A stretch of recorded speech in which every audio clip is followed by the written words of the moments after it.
Le film s'ouvre sur un flashback en Norvège, où une jeune Madeleine Swann assiste au meurtre de sa mère par Lucifer Safin, venu se venger de Monsieur White, le père de Madeleine. Madeleine tente de se défendre en tirant sur Safin, puis s'enfuit sur un lac gelé avant d'être secourue par l'assassin. Des années plus tard, James Bond et Madeleine vivent une romance en Italie.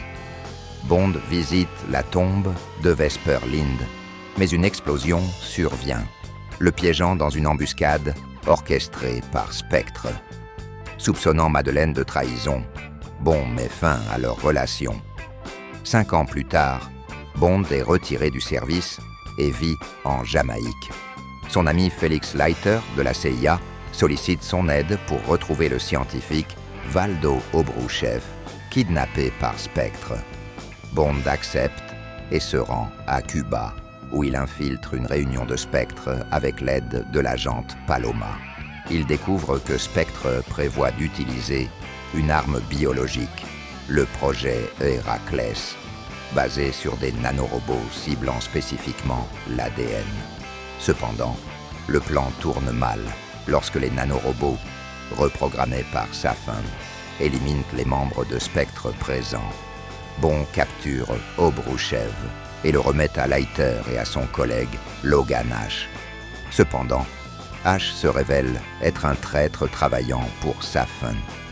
Après une confrontation, Ash s'échappe avec Obrouchev, laissant Bond et Leiter dans un navire en perdition. Leiter succombe à ses blessures et Bond parvient à s'échapper. De retour à Londres, Bond reprend contact avec le MI6 et apprend que Safin a manipulé Madeleine pour assassiner Blofeld en utilisant les nanorobots. Lors d'une confrontation en prison, Bond infecte involontairement Blofeld, le tuant sur le coup. Bond retrouve Madeleine en Norvège et découvre qu'elle a une fille, Mathilde.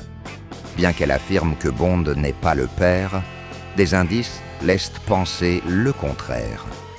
Safin capture Madeleine et Mathilde, les emmenant dans sa base secrète, située sur une île entre le Japon et la Russie.